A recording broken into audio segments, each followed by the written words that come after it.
गांव का सबसे चालाक आदमी, जिसे बस वही मानता था, हरबोलाल नाम का एक आदमी था।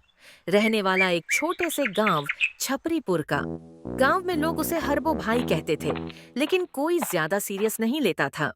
हरबो को अपनी अकल पर बड़ा गुमान था। उसे लगता था कि बाकी सब लोग बेवकूफ हैं और वो सबसे तेज। वो रोज नया कोई आइडिया लेकर आता। कभी कहता, मैं बिना बीज के पेड़ उगाऊंगा। कभी कहता। मैं ऐसा पंखा बनाऊंगा जो सर्दी में हीटर और गर्मी में एसी चले। गांव वाले हंसते और कहते, हर वो फिर से हवा में उड़ रहा है। हरबो की नई स्कीम, हवा से पैसा कमाओ। एक दिन हरबो ने गांव में सबको इकट्ठा किया और बोला, दोस्तों, अब वक्त आ गया है कि मैं अपनी सबसे बड़ी योजना तुम सबके सामने रखूं।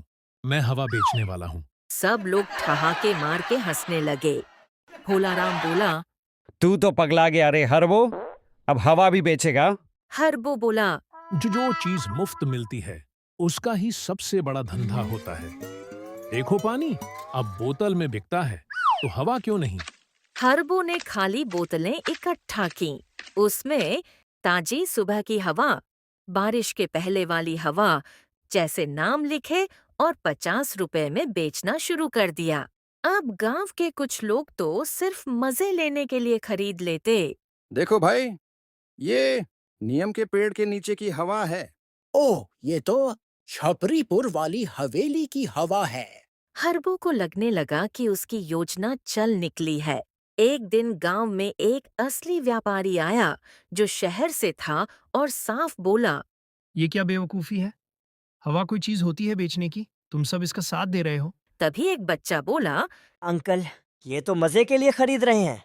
असली में कौन हवा खरीदता है? हरबो चुप रह गया। फिर देखा कि उसकी बोतलों में अब मक्खियां घुस रही थीं। कुछ दिन बाद हरबो खुद परेशान हो गया। न कोई हवा बची, न ग्राहक, बस मजाक बना हुआ था। फिर एक दिन उसने सबको बुलाया और बोला, माफ करना भाइयों, मैं चालाक बनने के चक्कर में खुद ही सबसे बड़ा बेवकूफ बन गया। बिना मेहनत के पैसा कमाना मुमकिन नहीं। मैं अब वाकई कुछ काम का काम करूंगा। अब लोग कहते थे, हरबो तो अब हरपाल बन गया, काम का आदमी। सीख। जो लोग हर समय सबको बेवकूफ समझते हैं, आखिर में खुद ही बेवकूफ बन जाते हैं। मेहनत का कोई शॉर्टकट नहीं होता। बिना मेहनत के किया गया काम या तो मजाक बनता है या पछतावा।